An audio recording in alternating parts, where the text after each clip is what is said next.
Okay, couple seconds and we'll get started.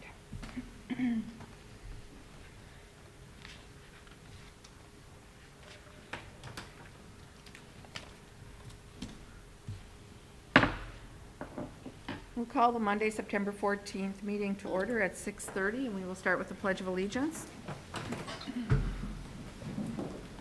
I pledge allegiance to the flag of the United States of America and to the republic for which it stands, one nation, under God, indivisible, with liberty and justice for all.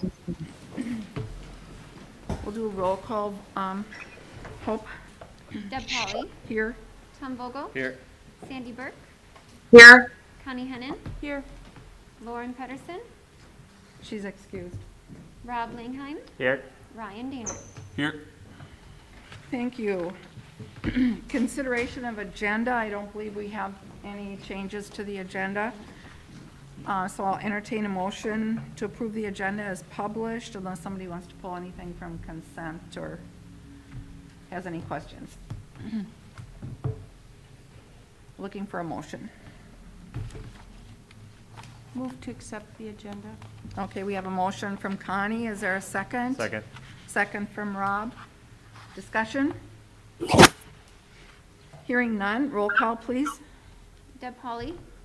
Yes. Tom Vogel. Yes. Sandy Burke. Yes. Connie Hennon. Yes. Rob Langheim. Yes. Ryan Danner. Yes. Motion carries. We have no public comment. Nobody indicated that they wanted to speak. For consent agenda items, we have the minutes of the last two meetings, monthly finance reports for August. Donations, we have the Fish Lake Sportsman Group donated $565 to the trap team. The Shannon Aukus family donated $3,500.83 to the Jordan Elementary Backpack Program. The Jordan Fire Department donated $3,400 to the CPR program. We have a new hire preschool teacher, Paige Specken, coming in at BA Step 3 at $28.32 an hour. New hire elementary school teacher, Katie Fisher, at a BA 3 Step 3. New hire elementary school paraprofessional, Alexandria Hillman. She comes in on Schedule A, Grade 3, Step 2. New hire high school paraprofessional, Danny McDonald, Schedule A, Grade 3, Step 2.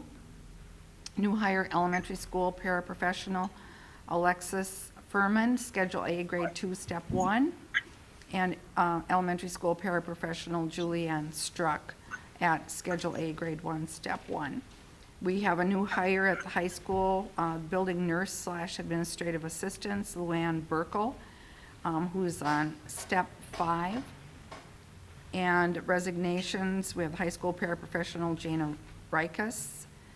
Resignation, elementary school paraprofessional, Heather Van Huvelen. And resignation, elementary school paraprofessional, Mitchell Martin. And we also have the 2020-2021 snowplow contract with SM Henches that we talked about at our last meeting. So I'll entertain a motion to approve the consent items. So moved. Motion by Rob. Is there a second? I'll second. This is Sandy, second. Okay, I'll give it to Sandy. Okay, roll call, please. Or discussion, any further discussion? Okay, roll call, please. Deb Polly. Yes. Tom Vogel. Yes. Sandy Burke. Yes. Connie Hennon. Yes. Rob Langheim. Yes. Ryan Danner. Yes. Motion carries. Okay, next we have the review and act on the bond ratifying sale resolution. Superintendent Renee. Good evening. At our August 10th meeting, our board moved forward with PMA Securities on a bond refunding process to receive interest savings on outstanding debt. This evening, Steve Pumper is with us to provide us an update, and as a board, we will ask you to review and act on a bond ratifying sale resolution. Welcome. Welcome. Good evening, Madam Chair, board members, interim superintendent. It's a pleasure to be here. And just, are you going to put up the sales summary on the screen or not? You just want me to walk through it verbally? I'll get there. Sorry, Okay. I'm multi. It's just exciting news, so we want to see it, right? Yes, that's great news. So as Hope is putting that up, that was a nice intro. Thank you, Renee. We approached the district back in July about the opportunity for you to refund the last 5 maturities that have not been yet refunded on your 2014 bonds. And just as a reminder to board members, the 2014 bonds were the bonds that were sold to build this facility that we're in right now, and remodel the middle school. A refunding, again, is just trying to save taxpayers money by getting lower interest rates than you currently are paying on the existing debt. The last 5 maturities that we refunded, you are currently paying 5% interest on, and as we all know, the market certainly has gone down considerably since then. So we were doing this by doing taxable crossover refunding bonds, and the crossover means that we're a few years away from the actual date that you're going to be able to achieve those savings, so we're locking in future interest rates just based on the ability to refinance certain maturities, and the statute authority is listed there as well. So if we go to the next page, Hope, thank you. On August 10th, when we approached the board then, you approved a resolution that said, yes, we could go forward and set a sale and actually execute that sale as long as we were able to achieve $450,000 of total savings. On August 25th, we had a rating call with Moody's. I just want to mention that Renee and Amy from the district and then Deb also participated in that call. And Moody's affirmed the A1 rating that you currently had, which is a very substantial rating for a district your size. So that was wonderful. We had our sale pricing date on September 9th. It was very successful, which you'll see on the next slide. And on that date, both Deb and Renee signed the document as was approved in the parameters resolution. So tonight we're on September 14th. We're in front of the board. One of the mechanisms that has to go through is the full board now has to ratify the sale of that to make it official. If pending that you do that tonight, we'll close on the bonds, sorry about this, on October 15th. And then that money will sit in an escrow account until February 1st of 2023. At that point in time, all those bonds will get refunded then. So the exciting news is on this page. So the final par amount was just over $10 million. The person who purchased the bond through R.W. Baird paid the $9,999,000 amount, but the big news is your savings is $673,108. So again, when we were in front of you, we thought you would be closer to that $500,000 savings. You did set a low benchmark of $450. I mean, make sure a minimum threshold of that amount, but the market just was really good, and they wanted your debt. So the savings you'll see is $673. So the average savings that your taxpayers will achieve over the 5-year period of time, which I'll show you that 5-year period of time on the next slide or a future slide, is just under $134,000. So again, instead of collecting a certain dollar amount, you're going to be collecting $134,000 less than you would have if you had not taken that action. The true interest cost is just over 1.07%, almost 1.08.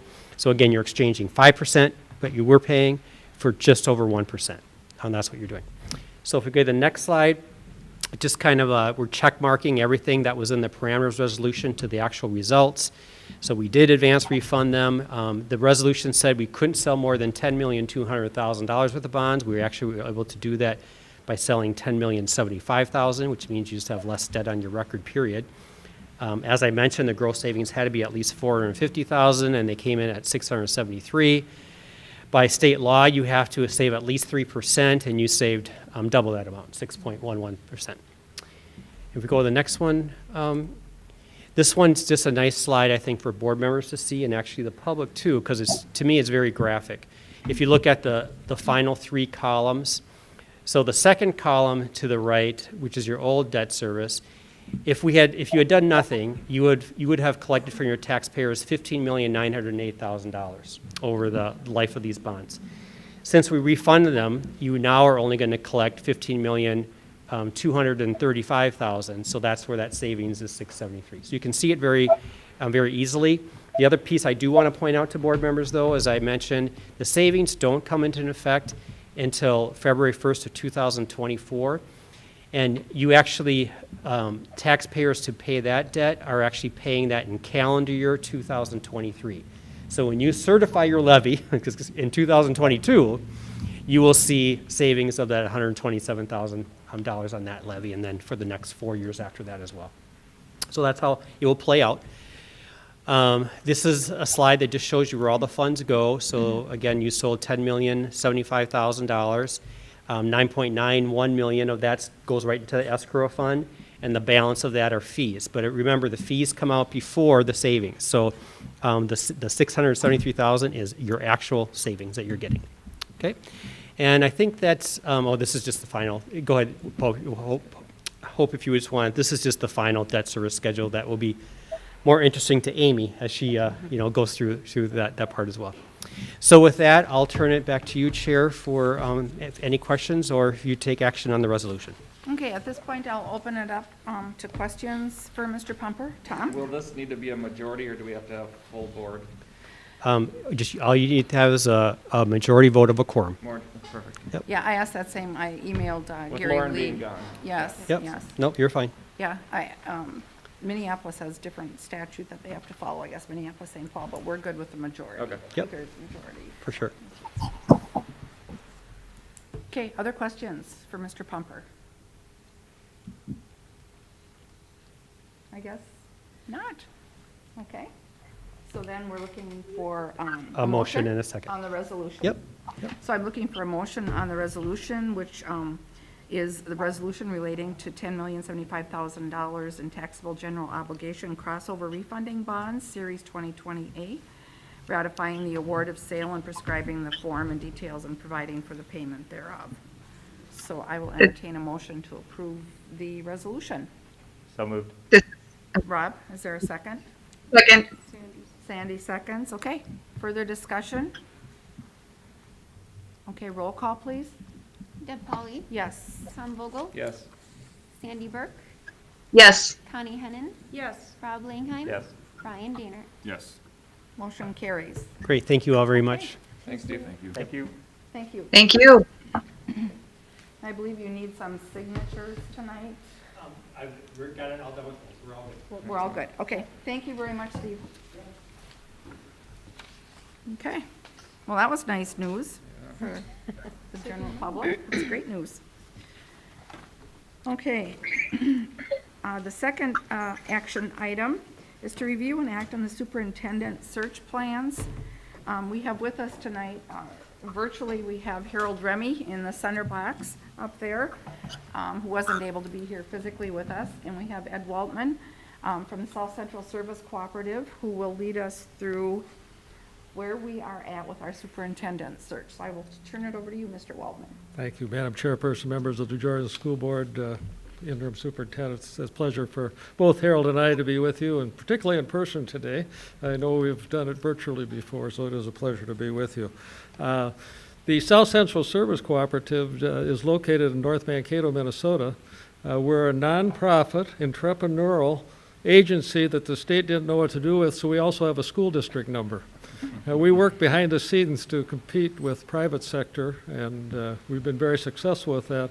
And our superintendent search program is a member benefit, and our school board, our board is made up of school board members like yourself. If anybody would like to join us, please let Harold or I know, because we're always looking for new board members to serve.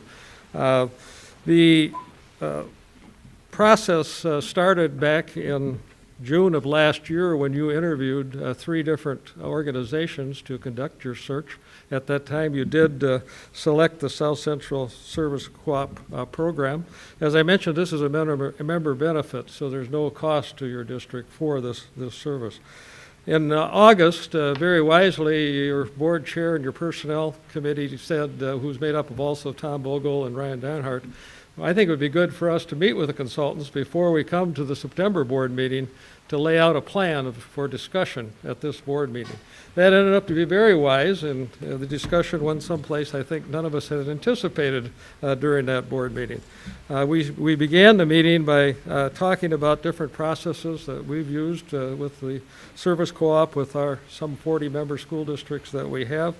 And we talked about what we discussed somewhat at the June meeting about doing a fall search.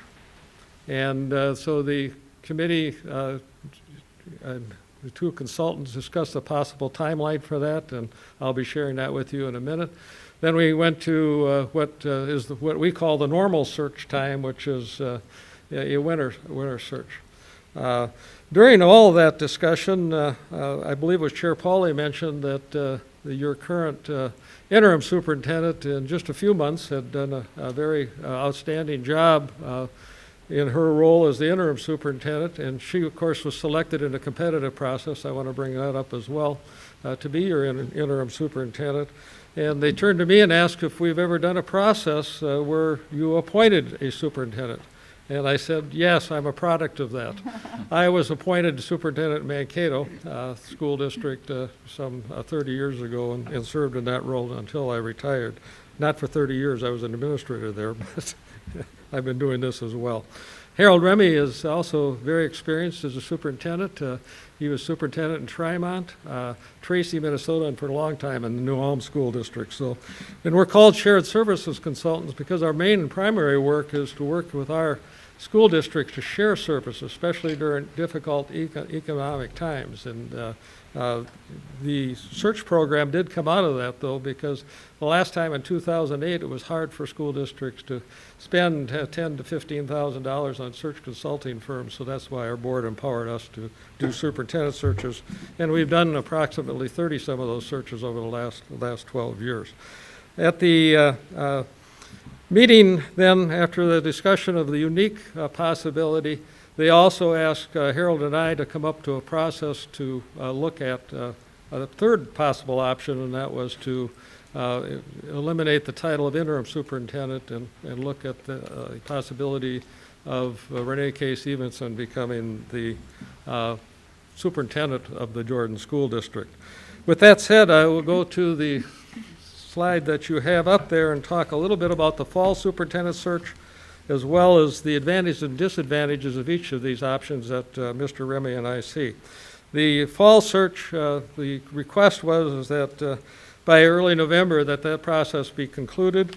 We have a schedule here. If you decide to look at or make a motion to do a fall superintendent search, we'll have to get your calendars out and maybe adjust the schedule. It's a very short timeline to do this. We usually need about a month to post positions, and you see we posted on September and received the application by October 16th. We need a few days to screen applicants. The school board would approve at a special meeting the candidates for interview on October 26th, and then on the 29th, the school board and community committee would interview probably 4 candidates. As you'll see in my comments, this isn't the normal search season. There's no searches going on now. And quite frankly, one of the things that we have in the disadvantage here, we think that most people aren't looking for superintendent positions at this particular time of the year. And then on November 9th at your regular meeting, you would approve the new superintendent contract. Jumping back and forth a little bit, the advantages we see of this particular option is that the new leader of the Jordan School District would be known for 8 months in advance, which will reduce concern over who the new leader will be and will allow the new leader to be involved in a lot of the major planning decisions for the 21-22 school year. And the other reason is the advantage that we see is the current experienced school board would make the hiring decision. The disadvantages, we have 2 of those. The candidate pool may be very small due to the time of the year and COVID-19. We are working with our superintendents very closely right now. They're under a lot of duress, tremendous, well, all administrators, all teachers, parents, students, everybody's school boards, we're all under a lot of duress. What we're fearful of is we just don't think that most people are going to want to take the risk of applying for another job when they're under such tension in their own school district, and once that name becomes public, it's very difficult for them in their current school district. So we're very, very concerned about what the pool might look at this time of the year. The other thing that in the past you've really wanted more of a process that involves lots of people. With this process, due to the short timeline, it would be an abbreviated search process which would limit the normal time or recommendation that we have for involving staff and community. There'd be only 1 round of interviews, where we usually recommend that there's 2 round of interviews. You do a semifinal round of interviews, you do a final round of interviews, then you bring those finalists back, and that's where we had before. We could probably still do this in the auditorium if we social distance enough to have community ask questions and those sorts of things. So the big disadvantages there of this is that you wouldn't have the full superintendent search and feedback that we normally like to see. The winter superintendent search is the next one I'd like to discuss with you. We'd start that in December with posting the position and go for about a month and a half. This process would still, under the normal conditions, put you out first usually in the superintendent search process. Most superintendent searches occur February, March. So you should be, starting and posting in December, we'd still be out, I believe, in front of the vast majority of any superintendent searches that might be occurring next year. We would screen candidates in January 18th through January 22nd. The school board would approve candidates for interview and the new superintendent profile. This would also give us plenty of time to do the profile work. That's where we get input from staff, citizens, and what we're using now is a website type questionnaire, and I think, and Harold will have to correct me, but I think we had 200 or 300 responses in Waseca, the last one that we did, just off that questionnaire, which is much more than you get if you try to meet with people in person. We really get a good idea of what the qualities that we're looking for in a new superintendent, and that becomes, that profile of 10 to 12 characteristics becomes the score sheet that we use when we do the evaluation of candidates, and it's really worked, been very effective to do it that way. The board then, and community committee would interview 6 to 8 candidates. You see in this option, we think we'll have probably double the candidates we would in a fall search. And I think that's what it's proven out to be in the past. Even though we still don't know, COVID's still there, we still don't know for sure how this is going to play out, even starting in January. Then there'd be a final round of interviews on the 3rd and 4th. This would then allow the option of your administrative team visiting with each candidate, then a final round for those finalists, and a final whole day for each candidate within your school district, much like we did when Matt Helgerson was hired as your superintendent. Excuse me. Then February 9th, you would approve the contract. So as I mentioned, I think that would put you out in front of most of the other school districts and should get a fairly good candidate pool. The advantages of the winter search, the time period provides the strongest superintendent candidate pool in our opinion, allows the time for most detailed search process, including 2 rounds of candidate interviews and more opportunity for staff and community input, even though COVID-19 might still limit that possibility. And then the 21-22 school board, because you do have an election, they would be making the selection in this case, which usually leads to more support down the road for the superintendent as the current board does hire that person. And I think you'll have 1 new board member for sure and possibly 2. Mm-hmm. Yes. The disadvantages, we still have uncertainty of the candidate pool. The superintendents are under fire, and we've seen a decline in the superintendent candidate pool because principals have tenure, superintendents can only have a 3-year contract. And I think it's really going to limit a lot of principals saying, I want to go into the superintendency.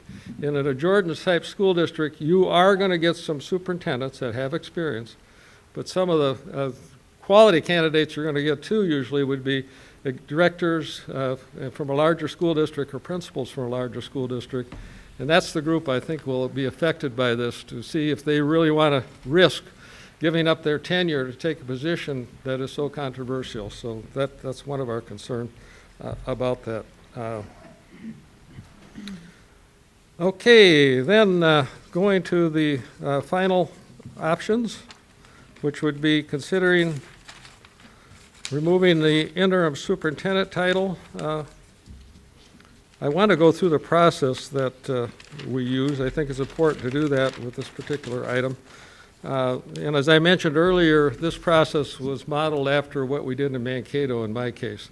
And we found out that in my case, it did result in a lot of support, and when we finally took action, people were very supportive of that of the school board. And most importantly, and I've talked to Renee about this, she wants that too. She wants this position because she earned it and because she feels she has community and staff support to move forward with it. The job is too tough without that. And so anything I'm saying here, we have discussed with Renee. August 19th through 21st, Harold and I did visit with each board member individually about this potential that came out of the August meeting with your personnel committee. And the question was not that we're going to do this or you're going to do this. The question was, should we explore this? I want to make sure that that's the way we worded this. And all 7 board members said, yes, we should consider this option as well as the other 2. So we did add the 3rd option. On August 26th, based on a recommendation from one of your board members, which I thought was wise, because we want transparency in this process, and we want to make sure that what we do meets legal requirements. We did Board Chair Pauley and Board Member Vogel, and the 2 or I guess, well, I don't think Harold Remy was on that call, did meet with your school attorney to discuss the process that I'm going to describe to make sure that we were transparent and that we were working within the boundaries of the open meeting law. The attorney did give us our blessing that day to proceed with what I'm going to describe to you. On August 26th, I did then visit with your interim superintendent, Renee K. Stevenson, about the possibility or interest of becoming the permanent superintendent, because we need to do that before we go to the next step. And she was very excited about that possibility, but as I mentioned, she wanted to make sure before she would accept the position that there was strong support both from the board, the staff, and hopefully from the community about this option. She said she was interested in pursuing this, and she knew that this would become public. We wanted her to be aware of that, and she wanted to take that risk. She's been a teacher in your district and really feels quite strongly about your district and only wants to do what's best for your district, whether she's the superintendent or not. So the next step in the process was to interview your administrative team, administrative support staff, and teacher leaders. Mr. Remy and I conducted 18 separate phone calls with those leaders within your district, and I'm going to, you should have had in your board packet, hope if you can get it out, the summary of the feedback that we received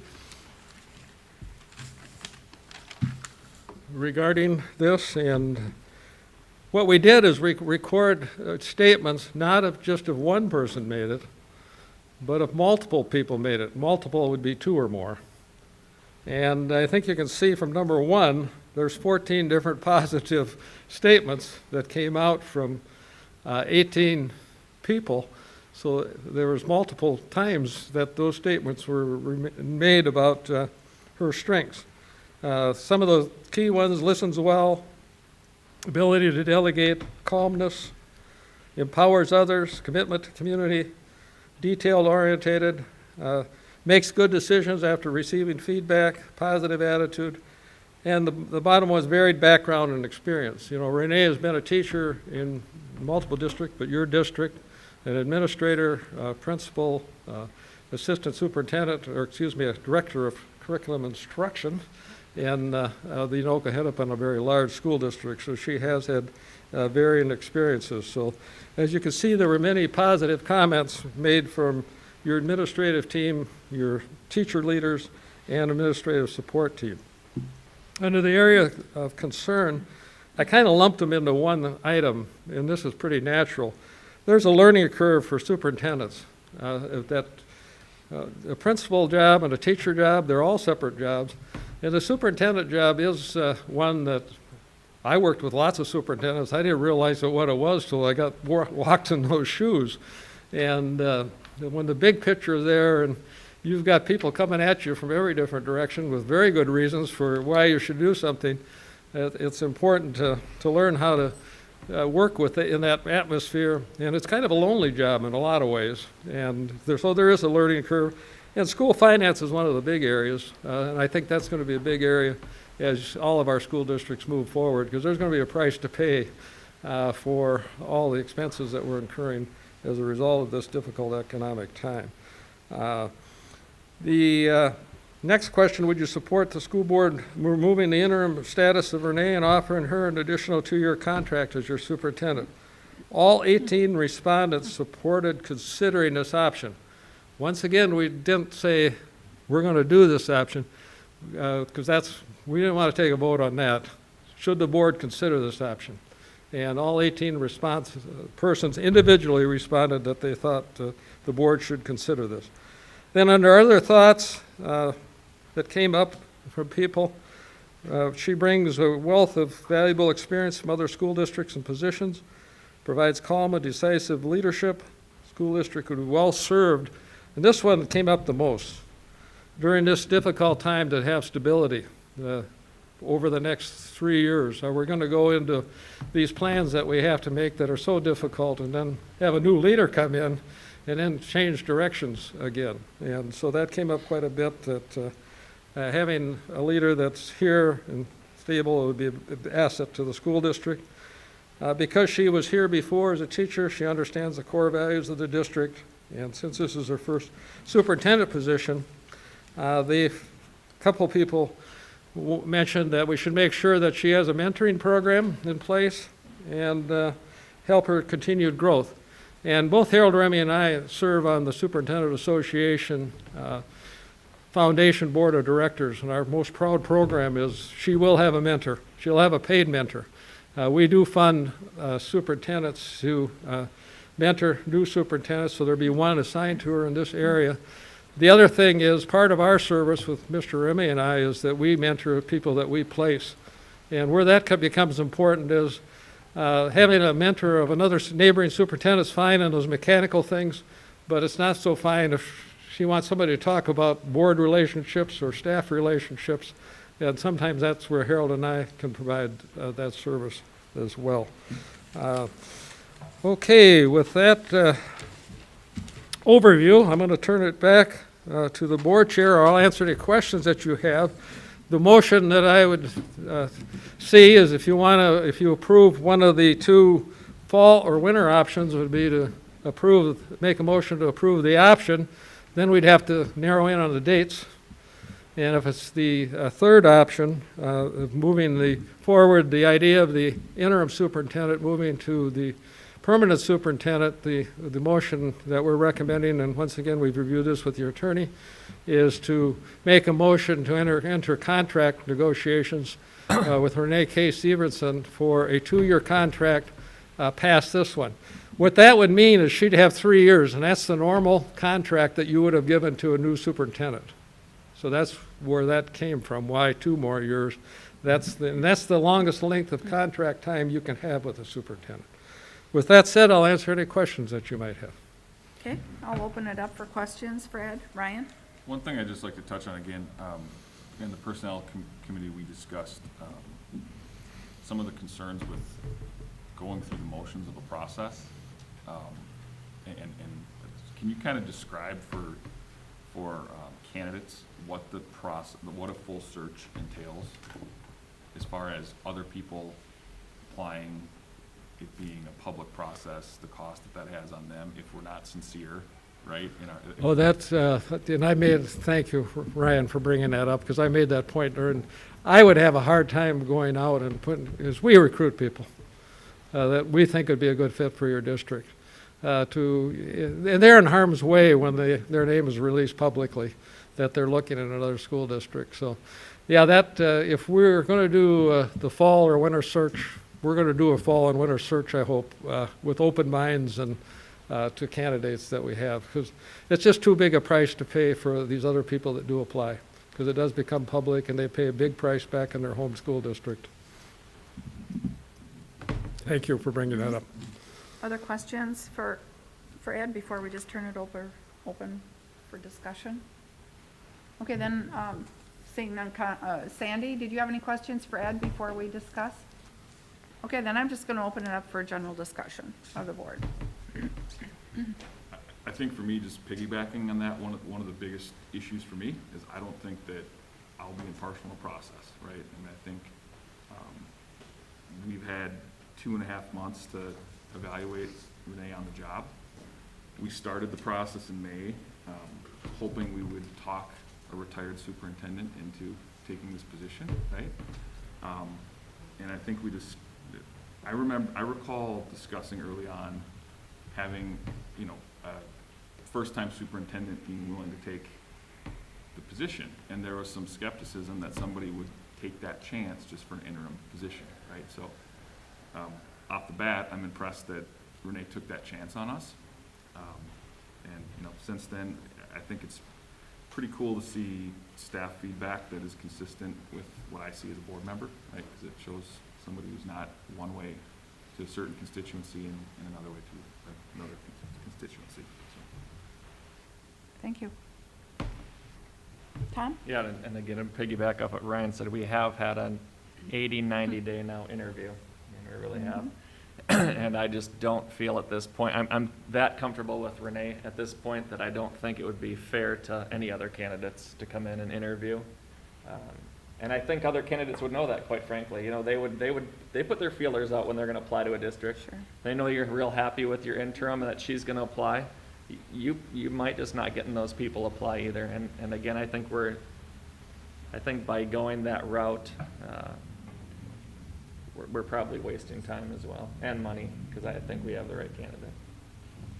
Great. Thank you. I think I recall a comment that Renee made early on in one of our first meetings, that she said, for every single day, I will be interviewing for the job that I want as a full-time a full-time superintendent. So I know full head-on that she wasn't taking this job as an interim. She was taking it as a superintendent. And when you have a passion, you can see a person's passion, and I think we can see the passion that she has in a really difficult time in education.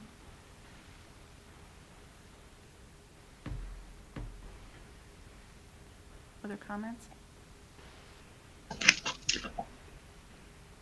Sandy? Can I? Sure. Thank you. I just wanted to say that initially when this proposal was brought forward, and I think Renee has done a fabulous job. I really, really do. I had initial concerns about the fact that the last time we did this search process, and Deb, you were a part of that, and I think only Lauren, who isn't here, was a part of that. It was pretty intense. It was pretty in-depth. And it did create, I think, a consensus in terms of really a lot of groundswell of support for Mr. Helgerson. So in essence, I mean, I kind of want that for Renee too, but it's a different time now. I mean, we are in a time where a lot of things are virtual, or there's just so many different things going on, and I just feel like this is the time where we actually do things differently.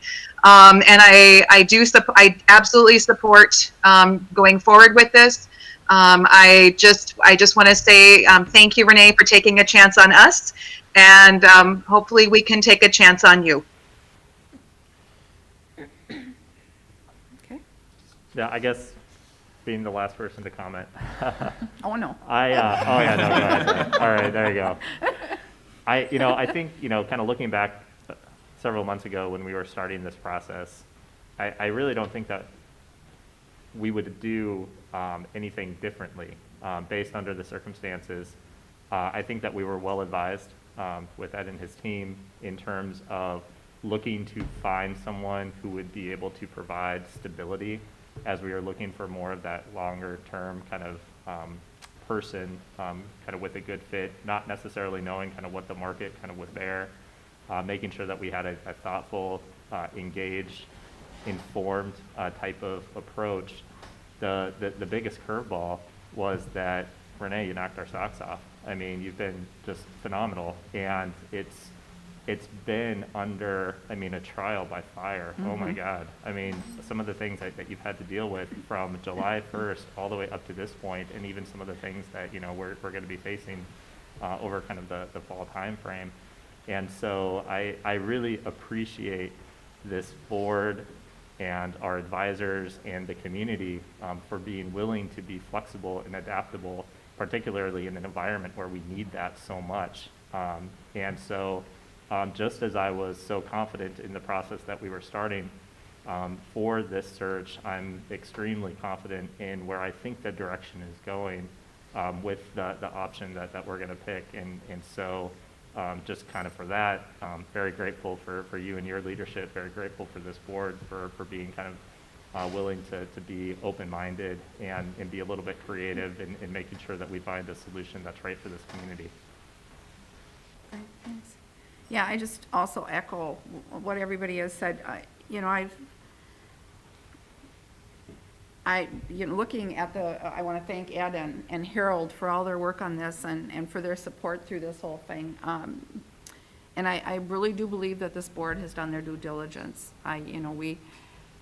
Before we brought Renee on, we searched and we interviewed several retired superintendents, and I just think it was fate that her name came into my mind, and I thought, you know what, I'm going to go out on a limb and give her a call. And I was pleasantly surprised when she indicated that she would be willing to talk with us. And I think through our interviews with her, we were very impressed. I have seen her reach out and network with superintendents in a phenomenal way. She relies on Matt, which is good with the history that he has for our district. She has connected with the Southwest Metro superintendents. I know she has reached out to them, as well as other cohorts that she knows through her professional career from the past, and I know that she'll be continuing to reach out to Ed and Harold and work with them also. I've seen some pretty incredible things that she's done, considering the environment that we're under and the stress that our teachers are under and the extra loads. She has done some phenomenal work with them for compensation that's within the confines of our contract, which says a lot, in my opinion, to work that out. So with them, I agree she's decisive. She makes good decisions, and she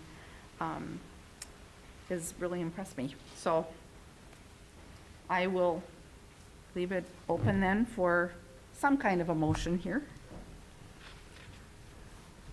I'll make the motion to move forward, remove the assistant superintendent tag from Renee Case Evenson, and then move forward with extending the contract for Yeah, an additional basically, 2 years. I think what we're looking for is a motion for the negotiating team to negotiate a 2-year contract with. Right, in terms- starting next July. So Right. this contract would stay in place. We'd start a new contract July 1st, 2021. That would be the motion. I'll second We- that. We have a motion by Tom and a second by Ryan. Further discussion? Further discussion? Okay, roll call, please. Deb Pauley, Yes. Tom Vogel, Yes. Sandy Burke, Yes. Connie Hennon, Yes. Rob Langheim. Yes. Ryan Daner. Yes. Motion carries. Gavel that thing, Deb.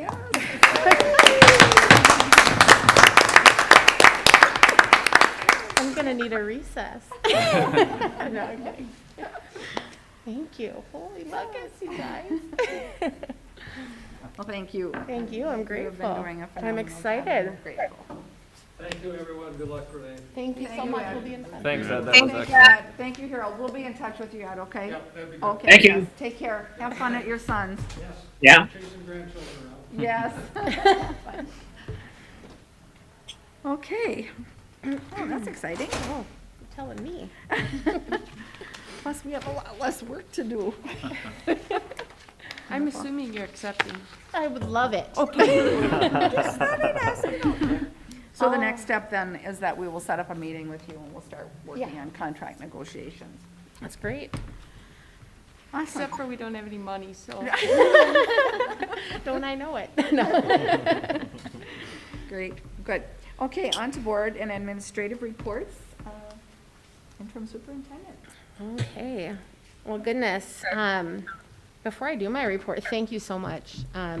I just wanted to say I've been grateful every day. People ask me all the time, how are things going? And yeah, the work is hard, but I'm so grateful every day. We have the best team here, the best community. Our students are incredible, and to get to do this work and support it this time, I wouldn't want to be anywhere else. So I'm grateful for that. So interim superintendent's report, almost superintendent's report. For September 14th. I'll start. Again, thank you for your incredible support. I want to give a little back to school update. We are fully in our hybrid model, and our staff has been just phenomenal. And they are navigating new systems and structures. They're working so hard to ensure health and safety for our kids. And I visit the buildings as often as I can, and I'm just continually impressed with what I see.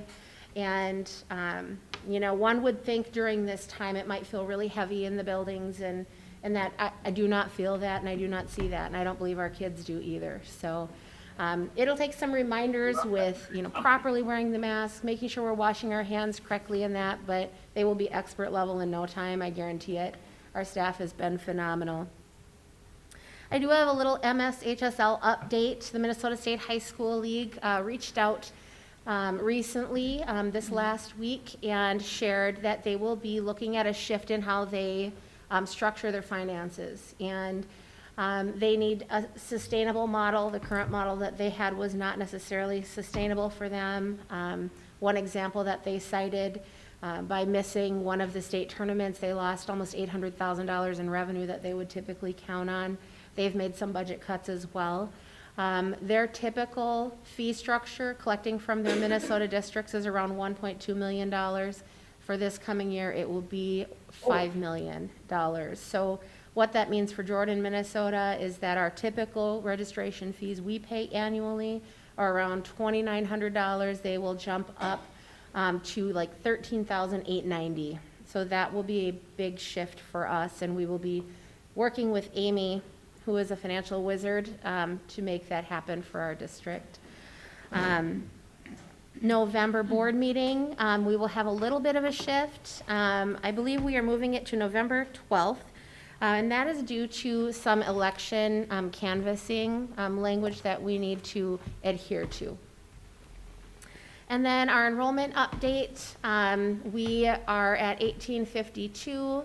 That is 22 students less than we were at the end of last year. It is still above what we projected for this school year. But we continue to monitor that. We do have some mobility within our district. Oftentimes in September, school districts will, you know, go into September thinking it's one number, and partway through September they realize it's a different number because families maybe have moved over the summer but didn't reach out yet or haven't requested records from the new school district the students live in, and so that does happen typically. Not super fun for people like Hope that are, you know, always watching those numbers, but it is a pattern that we see across districts. And that concludes my report. Are there any questions or anything that I can share additionally? Just a comment on the, actually, and this Yeah, is, it looks like it Hope is can now. verify this, we have to canvass the election votes. The last day that we can do that is November 12th. Right, exactly, 13. exactly. 13th, the 13th, so that's why we have to have a meeting there Yeah, we'll see how it goes there. I'm that week. apprehensive about So that that's why we're because moving the of, board meeting Gary's to the living 12th, position. Thursday the 12th, so we can canvass the votes. And we could have just a special meeting on the 12th, but then we'd have to come in Monday and Thursday, so I hope everybody's okay with just doing just the Thursday meeting, so. Yeah, and the high school league is very controversial. I can imagine. When you jump your fees by 4.3 times, then I Well, actually, and there's no expense for tournaments because there isn't any, Potentially. potentially. So where does all that money go? Is that gonna be a one-time, or is that a? oh no, Oh, no, this is, that's a new the adjustment? high, I chaired the finance, when I was on the high school league board, I chaired the finance committee. This has been an ongoing dilemma of theirs. They have been looking at changing their model for a long time. Currently, they charge, I believe it's $160, I think Amy's on board here, $160 per activity plus participant, yeah. a small participant fee, and they have been struggling for years. And there's such a volatility because of because of the income from the tournaments, it's so dependent on weather, it's dependent on who's playing. I mean, if you've got a Brainerd and Watkins playing, you're gonna pack the, stadiums.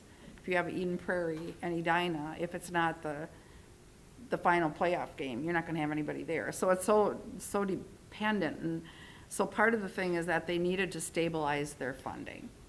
So that was a big part of the push to go. They went more to an MSBA model, which is based on student population of the districts. So all the districts are seeing a hit, and Yep. So it's probably good to know that it's a restructure. They Yes. just happened to do it in 2020. right. It has nothing to do with us moving to a new No, conference. No. It's just across No. the board throughout the state. right. And I Yes. believe they still have staffing costs, even though they've reduced staff, they still have their building costs and things like that as well. Those things remain in place. But I would be happy as well to share. I have a letter from them. I can work with Hope tomorrow and we can scan that and send it to you. It does provide a level of detail and explanation that might be something that you'd like to see. Okay. Last winter at the MSBA conference, I went to the MSHSL updates and they more than hinted that this was They coming. were teeing it up. Yeah, not this much, but they said they needed to increase their fees quite a bit because they were running in the red. So. Just a quick question in regards to enrollment. It looks like about 48, there's a drop of about 48 since the end of August. Do you have Yeah. a feel for why that is? Yeah, I mean, that's exactly what I was describing. Those are students that, some of them, we know, some of them have reported they might be attending a different school district or moving. I would say many of them, and Hope can correct me if I'm wrong, but many of them, we just find out through attrition. They just didn't come to school. And when families leave the district, sometimes the only way you find out is getting a registration request from their new school. So I know that we have had some PSEO, we have had some, that are homeschooling, some that have just moved to another community. Am I So missing that's- anything? I mean, we were talking about this earlier, where kindergarten you have a good feel for because somebody has to proactively register. Yeah, yeah. But Right. the rest of it, you assume they're enrolling until Correct. you find out that they're not, right? So It's exactly that, 48 kids is 3 to 4 kids per grade. Yeah. Something like that. yeah. So I have a question about that. So PSEO students are taken out of that, so they are not counted in that? Is that correct? Even if they are attending 1 or 2 classes through Virtual Academy, or? Well, that would be different. If they're attending through Virtual Academy, they are our student. Okay, so that would be, that child would be counted then in there. Okay. We Yep. still count our PSEO students. Okay. Oh, excuse me, sorry. I misspoke, Sandy. We do count, if they're total PSEO, we do count them, but we don't get any of the revenue. Is that correct? That's the gist of it. Okay, Okay. so that's really kind of a false. Yeah. On our part, Ooh, yeah. false expectation of ours, if we have a number of PSEO students that are total PSEO, and we're counting them. Okay, Okay. okay. Renee, this is Amy. Hi, Amy. It also depends upon, hi. It also depends upon where they go. If we have a contract with that college, we get the aid and then we pay the college. So we would count them. They are on our adjusted ADMs. Right. Thank you, Amy. But still, it's a pass. But we're losing It the is. money, It is. right. Okay. High school principals report? I don't believe Jeff is with us. If anyone has any questions about that, please let me know and I can get those questions answered or reach out, to Jeff directly. I just wanted to comment that last week, his letter to or his report, keywords jumped out at me through that. He refers to the students as champions, and I thought if in the day of right now with a lot of mental health issues and whatever, if my principal was my biggest cheerleader and he was considering me a champion, I valued his choice for words in that. And another thing is when he, in one of the goals was grace, he used the word grace, that he would He expected the staff to show grace to the students, and he asked the students to show grace to the staff in the time of learning. And it was kind of humbling that those choices of words were chosen, because times are hard right now for everybody, and those were good choices for words, and that he expected it both ways. And I just wanted to compliment, and those words jumped out to me, and I would think the other staff people would pick up on that. Thank you. So I'm thankful for that. Thank you. And middle school principals report. Ben, are you with us? I am on my porch right now, and of course, right when I'm about to give my report, my 7-year-old walks out and is going to need something. But so you can see my report, and the biggest thing that I would say is our staff are doing an amazing job. And when I say our staff, I mean our teachers. They are knocking it out of the park. Our food service, our custodians, our paraprofessionals, every single person in the building. When we came back, they were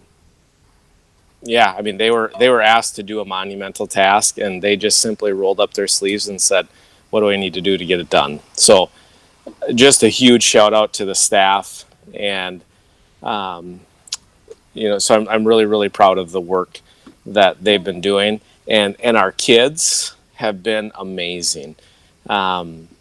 If you have a chance and you want to stop up into the middle school, and you can see how the 7th and 8th grade are set up, the kids are just absolutely fantastic. So just super proud of the work that our students are doing, and just a big thank you to our families too. It's different. We're basically running 2 models in one building, and it's not perfect, but it's going well, and I'm really proud of the work of everyone. So the rest of the report, there's a ton of links in there, so if you want to go through that. Down at the bottom, we did a virtual open house, and a shout out to Heather Davis. She really spearheaded that and did a fantastic job of coordinating that virtual open house, and honestly is something that will probably continue into the future because it was well received by families. With that, I'll take any questions. I just want to comment, Ben, I really appreciated all your links. I sat and watched some of the videos on the individual grade levels, what their day looks like, and I thought that Heather's virtual open house was just awesome. So thank you for sharing that, all the links. Yeah, thank you. Other questions for Ben?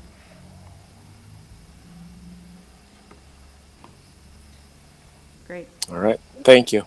Yep. I've not been in the other buildings, but I've been in this building, and it's been fun because when I was here meeting with Renee, there was several classes that were spaced around outside, and even in the kids spread out in the commons area, it seemed very natural, and they seemed very comfortable and happy and seemed to really be working. So, okay, Melissa? Hi. Hi, good evening, everybody.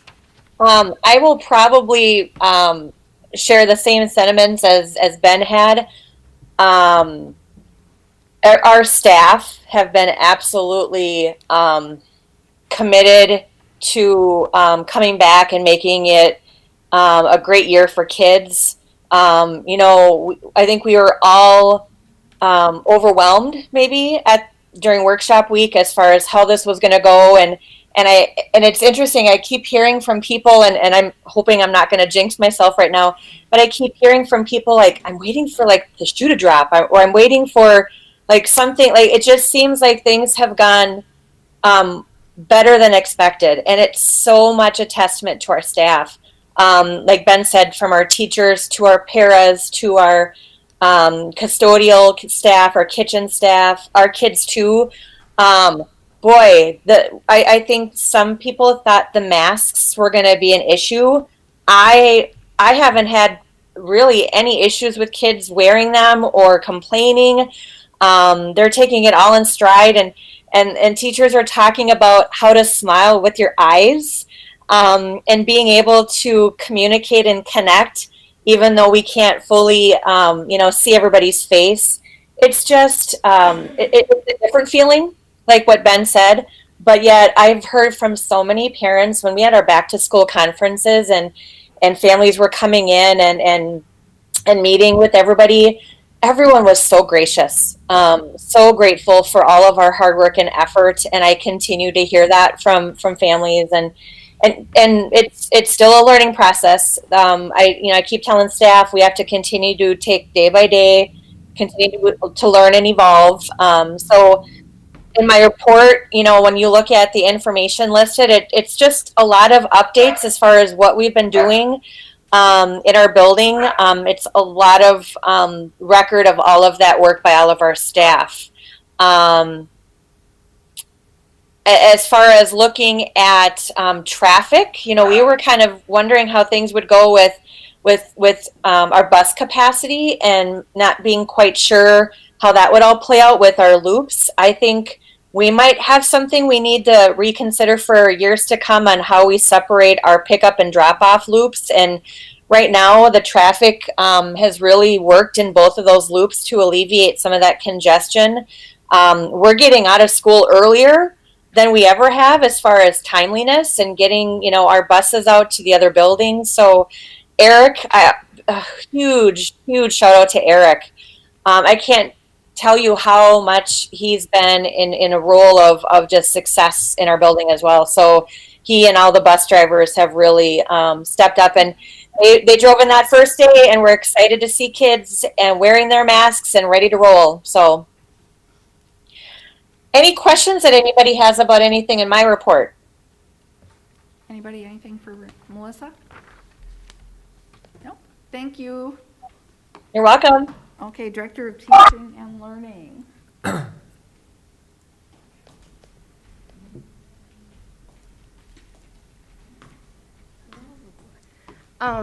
Basically, the main focus has really been supporting teachers as they come back to this new environment and trying to give them all the tools that they could possibly need, because they're working really hard and changing everything that they've been doing, in relatively short notice. So trying to support them and give them what they need for that, whether that's the social emotional learning for themselves or for the students.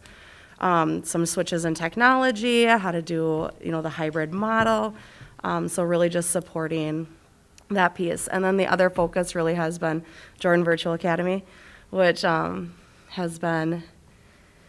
it's been great for a lot of students having that option and just trying to stay on top of that. The guidance from MDE is that students and families can choose the virtual option at any time for any reason. So there's been some switching and fluidity with that. So those have kind of been the two biggest focuses, just the staff development and the Jordan Virtual Academy. Any questions?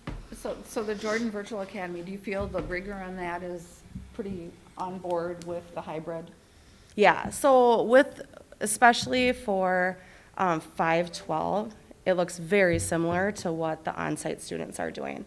It's an extension, just a different, what we call a prep for those teachers. So there's, besides missing out on that in-class time or face-to-face with the teacher, they get it via Zoom, the standards, the rigor is no different.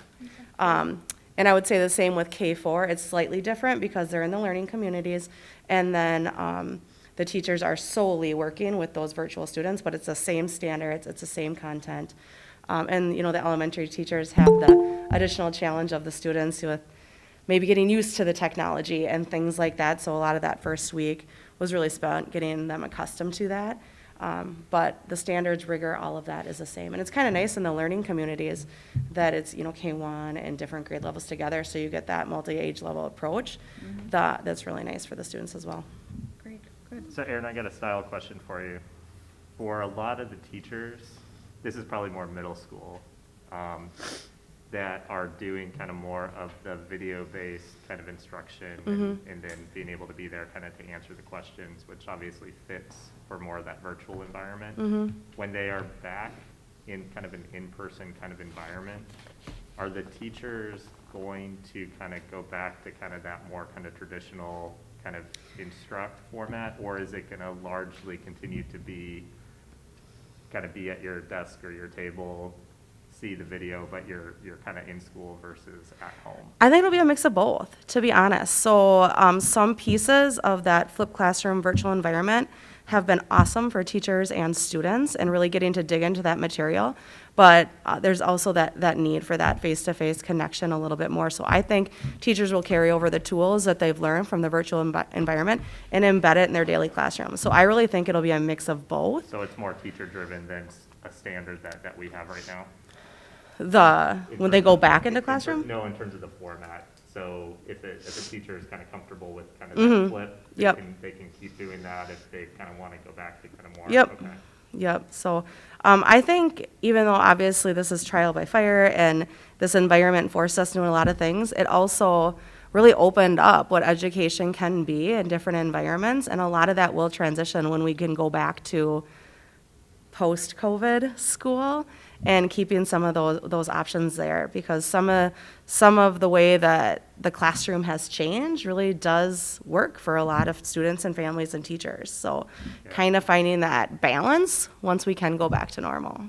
Yeah, I wonder, I guess where I'm kind of coming from is it would be kind of curious if we're kind of being able to track and monitor that just to see, because I don't have kind of an opinion kind of one way or the other. I just know that it's different than what we've done kind of in the past, and just kind of going to kind of Deb's point in terms of being able to make sure that we're adapting, but then also making sure that we're hitting on certain achievement thresholds. Yes. And being able to do that in as, the best way that we possibly can, knowing that every 2 weeks might be a little bit different. Yep. It's definitely a challenge. And I was glad to see that the CIS class, Intro to Ed, is working out. Will the students be able to work with them? As of right now, yes. Oh, that's So great. as of right now, there are students, so they can be in our schools.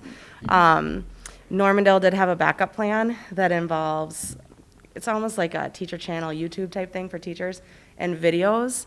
So we do have, the backup plan in place in case we can't, but right now, both Ben and Melissa said we're still good to go.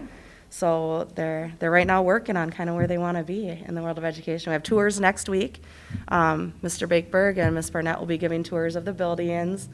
We'll glimpse into special education as well. So we're getting started. It's different because just still being in the classroom, I can say the environment is different with the hybrid and just the social distancing and things like that. But we can also do some really great things with it at the same time. So some different options. Great, good. Other questions? I think we're going to have an interesting discussion at curriculum on grading. We are, so that was MDE's guidance, kind of carrying on what some of the guidance was for COVID crisis distance learning and what pieces of that we should carry over to this school year.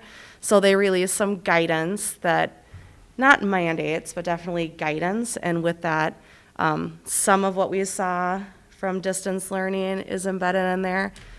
So yeah, right now, we kind of I wrote up kind of our plans, the principals are vetting it, then we're bringing it to the staff, different faculty or staff development councils to get their feedback with it, and then we'll present it at Curriculum and Tech on the 5th, or in October. Good. Thank you. Other questions for? Thank you very much. Activity director's report. I don't believe he's with us this evening. If you had any questions about his report, let me know. I can bring them to him. Otherwise, feel free to reach out to him. I know he's really good at getting back right away on any questions. All I know is it sure is nice to have some activities going on in the stadium. Has been And on the good. court over here. Okay. Community ed? Is Stephen? I don't believe Stephen is with us this evening either. Okay. Kat, communications?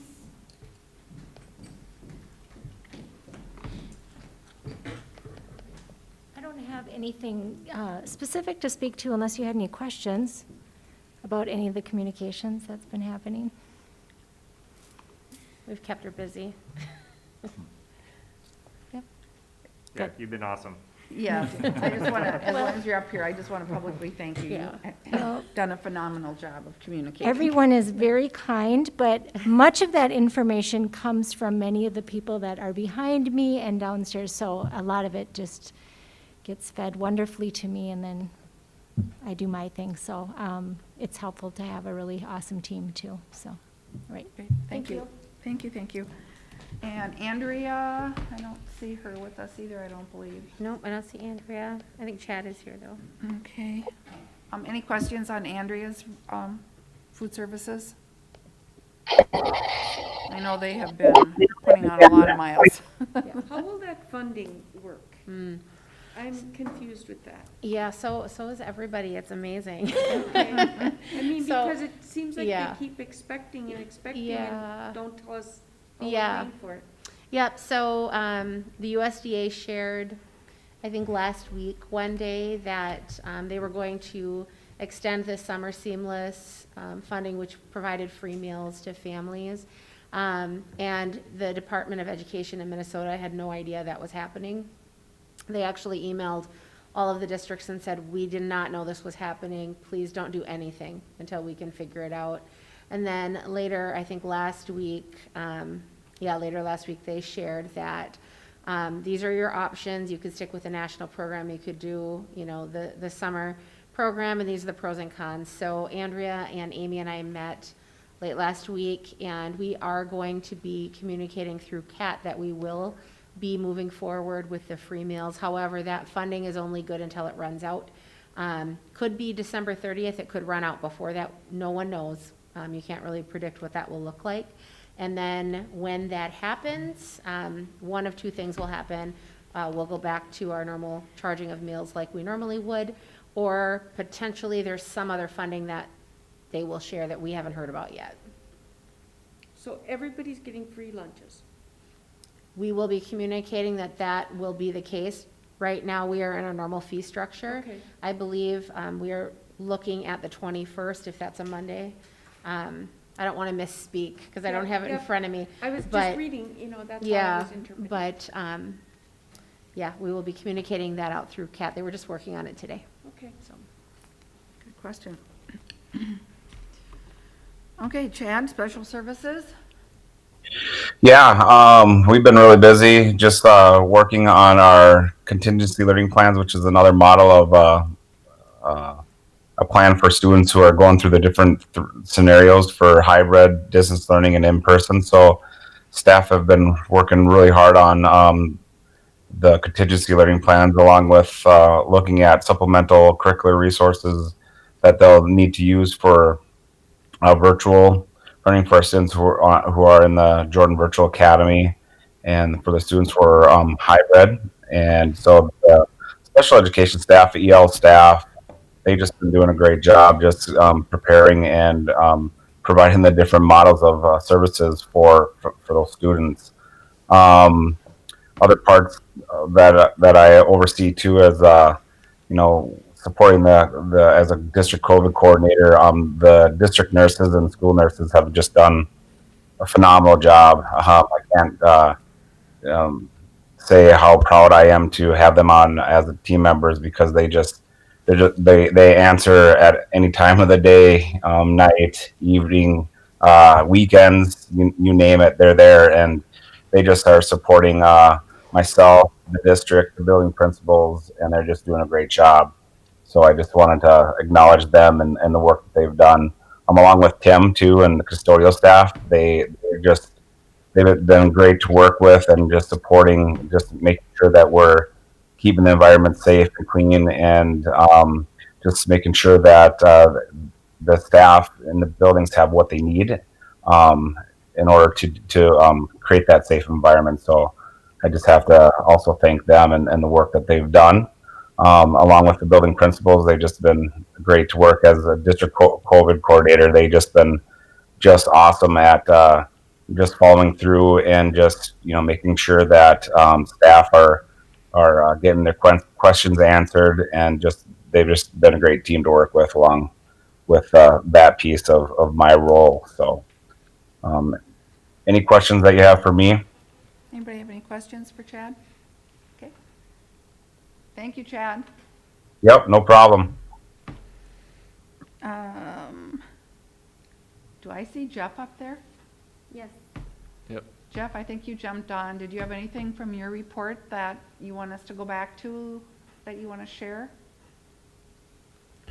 No, thank you. But we did have our NHS ceremony, another first in trying to do a kind of a virtual, semi-personal NHS ceremony today, or induction ceremony. We had all the students socially distanced in the auditorium, brought them up and gave them their awards, recorded it all, and Miss Kuski is editing that right now and going to send it out to parents hopefully by 8 or 8:30 tonight, so parents can watch it with their kids. It's about a half hour.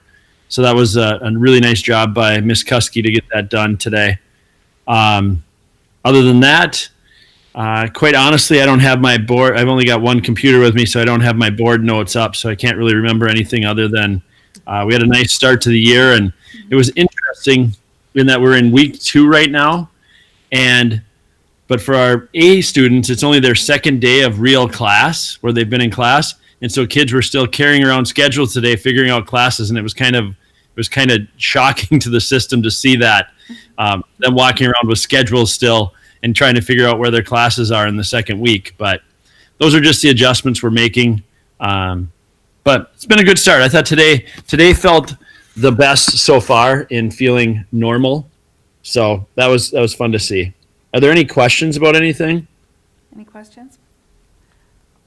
Our career tech kids, are they getting over to the 401 building? Yes, they're getting over 2 days a week. We did have one issue in auto tech. There's too many students for the lab spaces right now. So that unfortunately is going to go down to 1 day a week for those students. But they can sign up to go in on Fridays. So what they've done is divided it up so each school only gets 1 day a week in there to make it more reasonable for everybody and for space.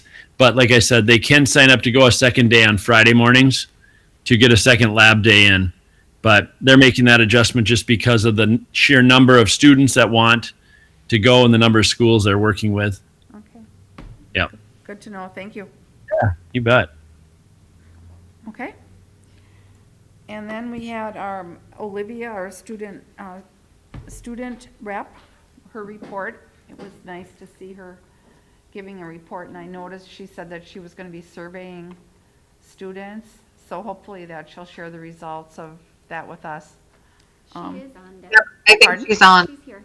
Oh, Olivia?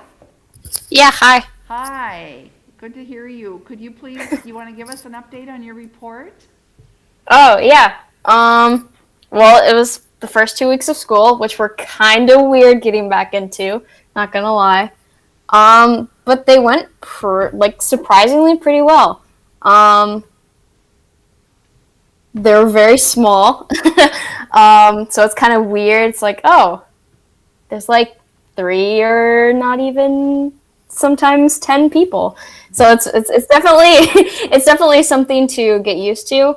But other than trying to get used to new platforms, everything's going pretty well. Great, good. So you had an observation on Tuesday? Yep, for the orientation and then the actual first day back in school. Great. So you want to tell us about the survey? Yeah. So I'm still kind of coming up with what I'm going to do yet, and I'm probably going to send it out probably end of this week just to see how people's first couple of weeks are going, how the online students are doing, and how other hybrid students are doing. So just kind of surveying what's going well for them, what's not going well for them, and stuff like that. Well, thank you. I want to thank you, Olivia, for, this is a time of transition, and I know for you students, this is really a challenge. So thank you for being a leader and for taking a risk and doing this, and we look forward to hearing from you at all the board meetings going forward. So thank you. Yeah, of course. Thank you. Okay, committee reports. I'm not sure, did we have an APAC meeting, Sandy? You want to report on that? Yes, sorry, I had a hard time getting my my mute off. Chad covered a little bit of it in his report. Well, actually, most of it in his report. We did a lot of discussing about tutoring and mentoring because in years past that's been a little bit more difficult to get going. So I think there's a push this year to really try to move to do that. And we discussed possibly doing Zoom tutoring. Sarah Miller is on the committee, and she is going to be drafting a letter to all students' families and also teachers to see if they'd be interested in tutoring, just to discover who might be interested. Because one of the discussions we had is that perhaps the tutoring shouldn't just be available to students who are really, really struggling, but they may be struggling in other ways, or they may be, it may not be as evident that they're struggling. They may be going from an A to a C student, whereas they might not be identified in that regard, but they still may need that struggling, especially those who might be doing online. So we talked about that. Let's see. Let's see, they talked about mentoring that will probably start when the after school program starts, which would be after MEA. Talking about recruiting for new members, because really there's Anne and Alan are the main two members. So we'd like to get some new people on the board or on the committee. We're talking about a coordinator position, and we spent a decent amount of time on that. And in terms of, what do we use for data in terms of determining, who might be struggling, because obviously we didn't have MCAs last year, and we don't have a full year of NWEA scores. So that's something they were talking about, maybe using the FAST. Let's see. Possibly looking at student engagement and surveys as to who is struggling. Like I said, not just about who is maybe like failing things. We talked about having a school district rep, and then we also talked about possibly having a student rep on the committee, so to expand our committee a little bit. So that was pretty much the gist of it. Great, thank you. I think I went out of order here, but you know what? I missed Stephen back here. Did you have anything that you wanted to share? I don't have an official report, but it's a couple items. Thanks, Sandy. Now that Renee removed that intern, I feel like she should sit through one of my reports. Wow. I'm kidding. No, it won't be that bad. It's two very short. So late Friday afternoon, we finally got shipping notification for our elementary devices. So we ordered those back in May of last year, knowing that we would, this year would look different. We wanted to invest. So K4 will have devices.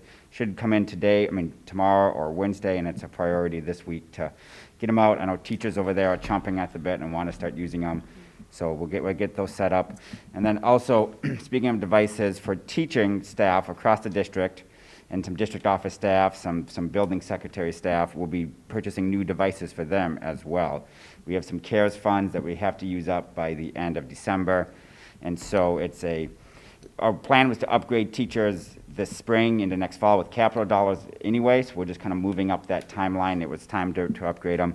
And if we do, hopefully not have to, but if we ever do have to do full distance learning, it's really nice to have a full-blown desktop or a full-blown Apple MacBook or something like that, especially doing the Zoom meetings and having multiple tabs open from a Chromebook does have its limitations. So those are working with the vendors. Some of the one of the requirements that said as we're looking for devices is it has to be in stock or at least a quick turnaround. So those actually should ship out hopefully this week as well too, and we're not having to wait till like November or December when those show up. So we're kind of, everything's kind of coming together now. That stuff is moving and parts are showing up, Chromebooks are showing up. So it's a nice feeling that stuff is going.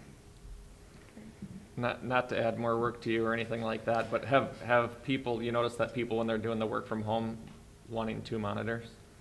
Yeah, I've noticed when I'm doing the it's been a Zoom thing, request. It's a lot easier to have one on the Zoom and then be able to work on my Yep, second yep, monitor. it's been a request, especially if they had multiple at school before. There was some staff that had multiple. It's really hard to go from 2 to 1. Like even I work on a Right. laptop, I keep trying to throw stuff to a monitor Yeah. that's Right. not right here, and I'm like, oh, I can't do I have that. to do So, my email Right. on here. yeah, and then so use- that's something we've Yeah. talked about too.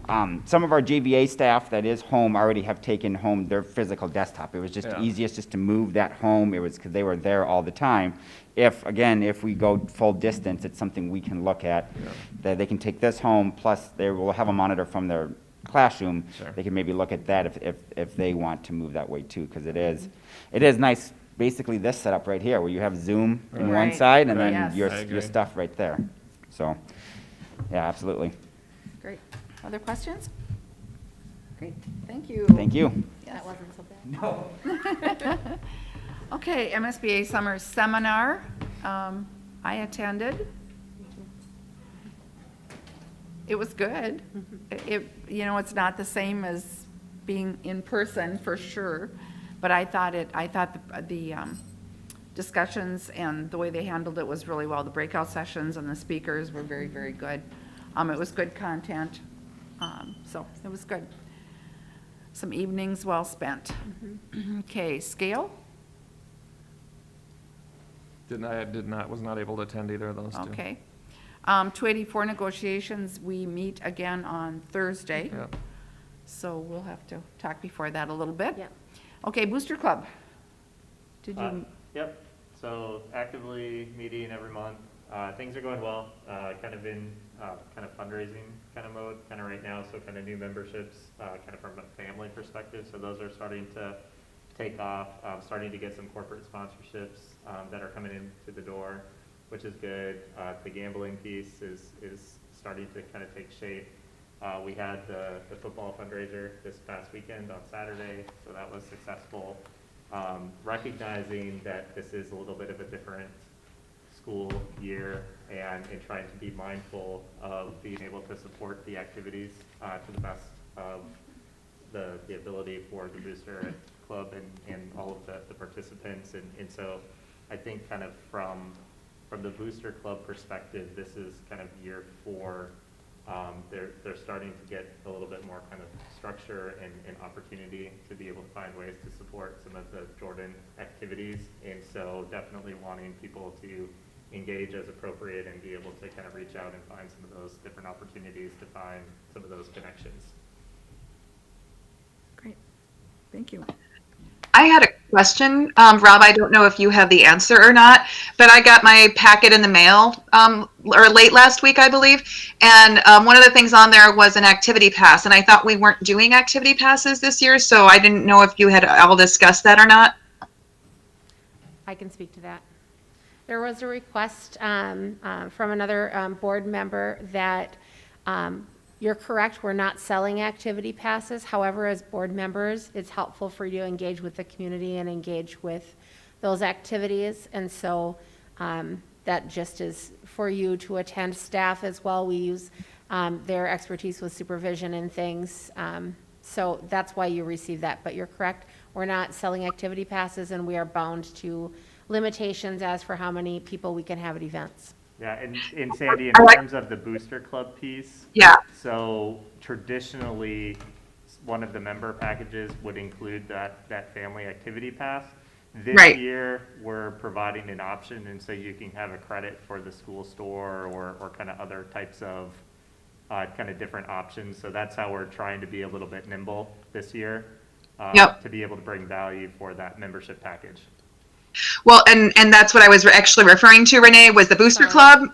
No, that's okay. And I actually did not get an activity pass, but I was just wondering because on the sheet, on the membership level sheet, it still says activity pass. So that's why I was confused. So Yep, just it's a volunteer board. I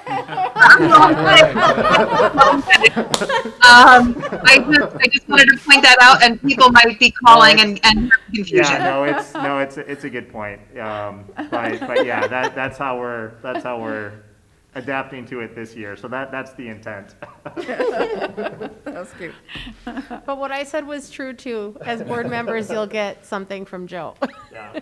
But I think I would, just I'll take the opportunity to put a plug in for the school store and some of the items that are there to just be able to kind of promote, kind of school engagement, school spirit, be able to find fun little birthday presents or kind of future gifts or what have you. And there's a group of parents that just do a phenomenal job in terms of selecting some of the designs and being able to kind of manage kind of the operations of that store. And so definitely, if you're not aware of that, take full advantage because they do a really phenomenal job. Great, thank you. Health and safety meeting?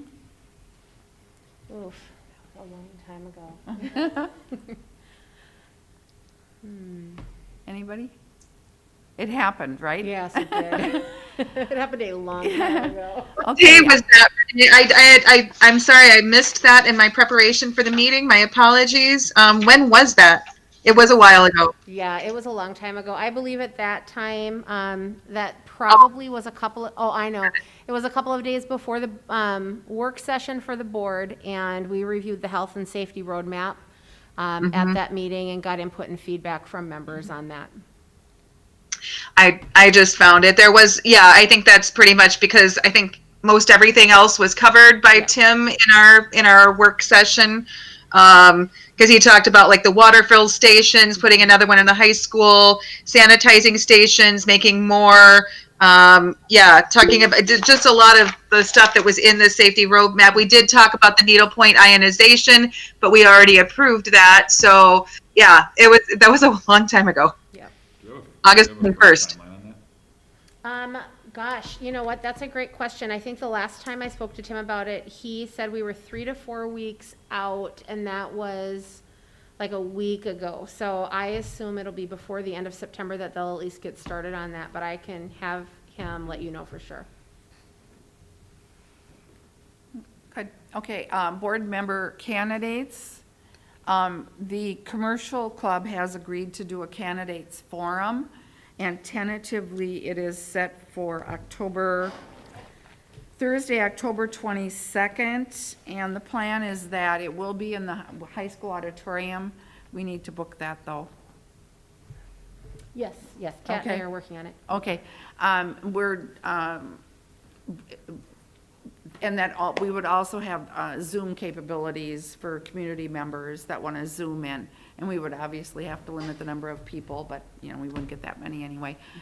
So we're still working on a moderator, and it probably would be from 6 to 7, just a brief, hour-long thing, so. What day is that? Thursday, October 22nd.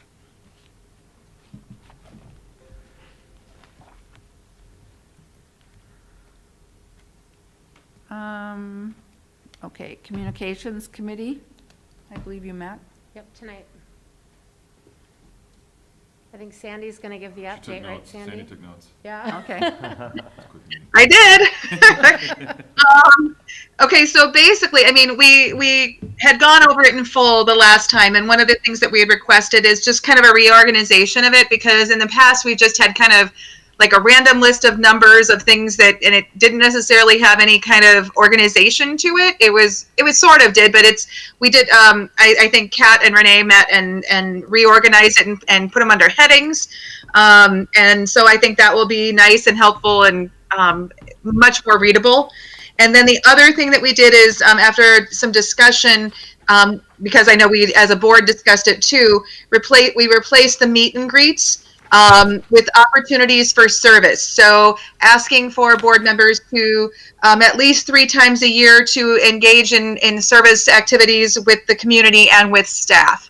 So that might look like, oh boy, Renee, help me out. What were this? Because I know the one we took out and I can't remember the other one. Yeah, we talked about, there might be opportunities if there are public events welcoming folks into the buildings, greeting students. Also, if there are staff events that we're hosting, I know some folks came and helped, hand out different things at our back to school with the lunches and things like that, so that you have that interaction with staff and/or community and students. And we also put in there that as superintendent, communications director, as building principals, we'll make those opportunities available so that you have an idea of what's, what's available for that. Great. Good. Let's see, the foundation is meeting tomorrow night. Are you able to zoom in on that, Connie? Last time we couldn't get I in know, because. I sent Stephen an email asking if he would clean my, We have to look at what's causing you to stop getting. okay. Yeah, because I couldn't get in either. It was, Who's hosting it? What? no, the Jordan Education Foundation was, but I have no idea how or who sets that up or. I think Tina Medic Medic? does. Okay. Yeah, they Okay, just so said, she's a contact, we can start with her and see if Okay. there's Zoom or is it Google or. Yeah, how do they, I wonder what account they use, because like with the booster, we just have our own kind of Zoom account, so then everyone can kind of get in that way. I wonder if they're doing something that's. Well, the a little bit district goofy. was blocking us. she It- said the district blocked us. And Get wouldn't, in it. wouldn't let us in. But if it's an outside. They were on that- site and you that guys seems- were That seems off site. goofy. Huh? But like, all my national school board stuff and my MSBA stuff, when I do Zooms with them, I get in. Yeah, for you being a staff member, we don't block, if everything's blocked, it would be students. If Yeah. you're looking at Yeah, students. I don't know, we'll have to work on that. shouldn't be the issue. My guess is it's a setting thing. It's probably a setting when you're setting up the Zoom meeting, you can check a box, I believe. So I would have whoever's hosting it check what their settings are. I can email her earlier in Yeah. the day. and Yeah. find out. The only other thing that I have is Southwest Metro board meeting is tomorrow night. The Dean Lakes purchase is moving along nicely. Former Belle Plaine superintendent, I'm drawing a blank. Former, Kelly. Kelly Smith? Kelly Yes. Smith. Yeah. Kelly Smith will be at the meeting and we'll be talking about the financing and the progress. And then actually, Mr. Helgerson will also be presenting because he's involved somehow. And so I'm thinking that we will be, at one of our upcoming meetings, we're gonna have to pass a resolution because we're on a timeline to get this purchase agreement done. So that's well underway. During this meeting, I received a draft of the purchase agreement. Oh, okay. And so I have a Zoom meeting early tomorrow morning to review it. Then you as a board will see that. And I believe we will want to pass that resolution potentially at our next work session and a special session. Okay, which, the On next. 28th. Yes, so the 28th will be, we're starting at 5 o'clock for whoever can make it. We'll do a tour of the buildings, and then followed by a 6:30 meeting and a special meeting. Yep. So, anybody have anything? Board reports. Ryan, we'll start with you. Just like to thank staff, admin team, everybody that made the school year possible. I got a 5-year-old that was pretty happy that she was able to get on the bus with her brothers. So thank you for that, and just congratulations, Renee, you've earned this, and Thank you. Thank you for what you've done. Great, thank you. Ditto squared. Thank you. I don't have any kids that are waiting to get on the bus, but the whole community is my kids. Yeah. And thank you. And thanks to the staff for, I have heard nothing in the community, no It's a great rumblings. team. So that's great. When you don't hear rumblings, it's good news. Yeah. Great team. Yeah, again, great team, great job with the district. This is definitely unprecedented times, and I think they've just really stepped up to the plate to take care of it. So I applaud all of them and all their aspects. Great. Sandy? I don't have a whole lot. My youngest is doing PSEO this year, so not in the building. So, but Renee, congratulations, thank you. I echo what Ryan said, that you definitely have earned it. Thank you so much. Great. I don't have anything either other than to echo everybody and congratulations. Thank Very you. big relief and very happy. Great. And just major kudos to the staff. We are so fortunate in this district. When you hear some of the conflicts in other districts, it just makes you really appreciate the staff that we do have here. So kudos to everybody. If that's it, Mr. Vogel, Move to adjourn. we are adjourned. Let's That's do a your roll thing, call. huh, Tom?